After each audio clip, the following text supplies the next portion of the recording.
If you've been playing ranked recently, it's likely that your games have been looking something like this.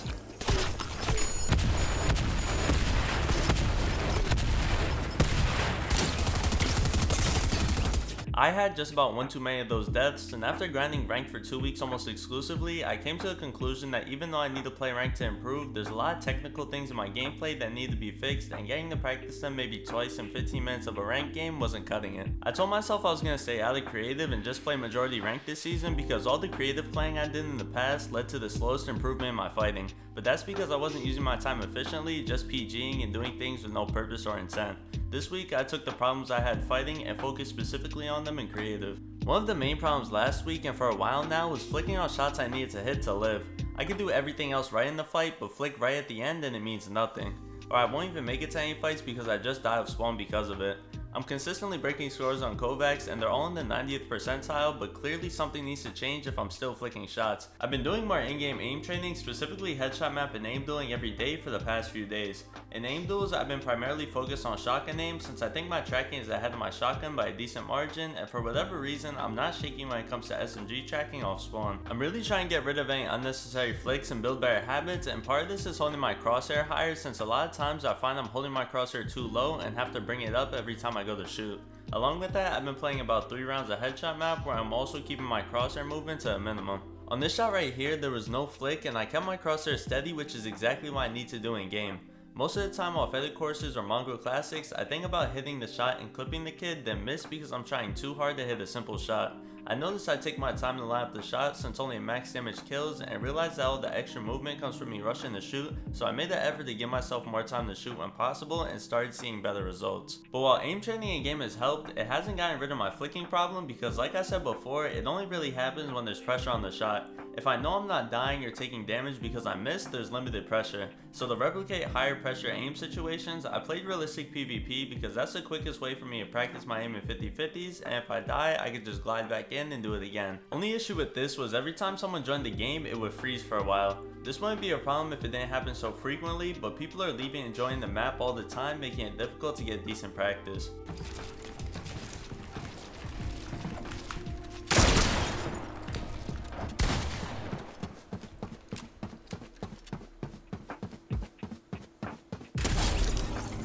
Another thing I needed to work on was my crosshair placement when piecing a player because as I mentioned in the last video, I sometimes mess up edits that cost me a kill or drag out a fight that I could have ended had I just hit the edit. So I played Raider's piece control map and focused on staying consistent throughout the drills.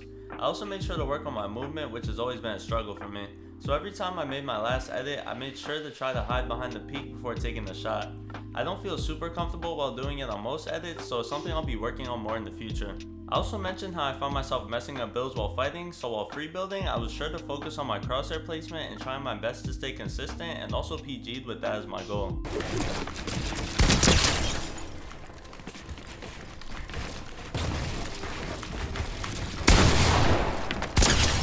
While I worked on my aim and mechanics in creative, the goal is to still improve my fighting, and to do that I need to play realistics. Lucky for me, my entire friend group is better than me at fighting, so when playing I was able to learn a lot through my deaths and forced to do things I haven't done before in order to win a few rounds. I learned a few things while playing these realistics which I'll go over now.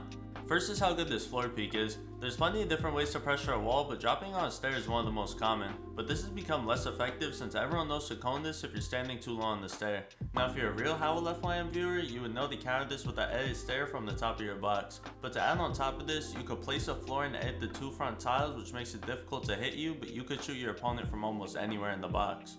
The only way they can hit you is if they're close to the wall and you're standing straight up, but if you crouch peek, it's really difficult to get return damage.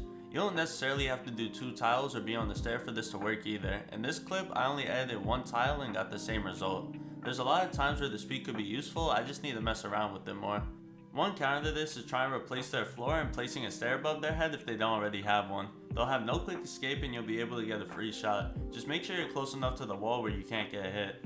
The next thing I learned is that I could use my mechanics the exact same while free building when fighting. This may seem obvious, but when fighting in game or creative, I find myself holding back and not doing too much when I can use my mechanics fully, which I found creates a lot more opportunities and is more natural for me. The issue I have with this is the same as last week, which is not knowing when and when not to use them fully, and end up doing unnecessary edit courses leading to 50-50s or make edits that will look good in a clip but leave me exposed to take damage.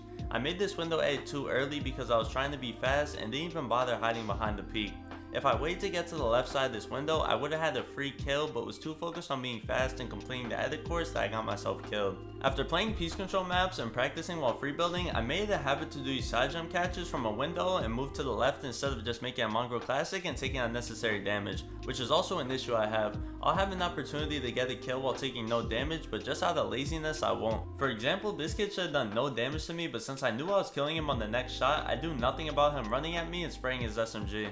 I could have held my wall while he was spraying that made a window peak, but I wasn't patient and ended up taking unnecessary damage. Granted, it was only 30, but if a third party were to pull up, I could have died because of the extra health.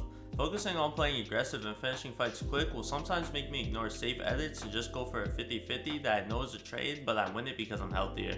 This is obviously a bad habit to fall into and becomes even worse when it comes to playing tournaments because you have to waste heals on easily avoidable damage. I have countless clips of me taking a trade angle with a damage advantage in creative because I know it doesn't matter how much damage I take if the other player is gonna die. But this could easily go south if I miss my shot and get hit max damage. Now that I notice it happens in ranked and costs me at times, I'm making sure I don't default to trade angles to finish fights quickly.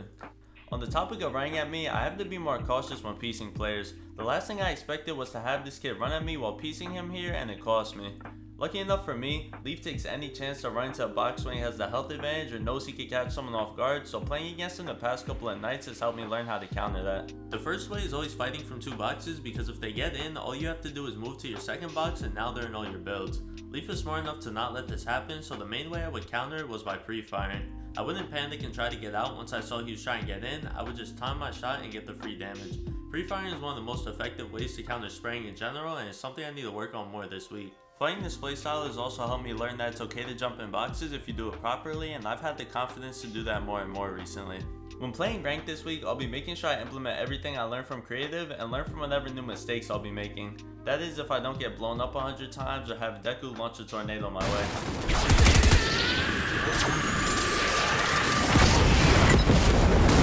If you enjoyed or found this video helpful, be sure to like and subscribe and click on this video if you want to see what I learned from playing aggressive last week. Thanks for watching and I'll catch you guys later.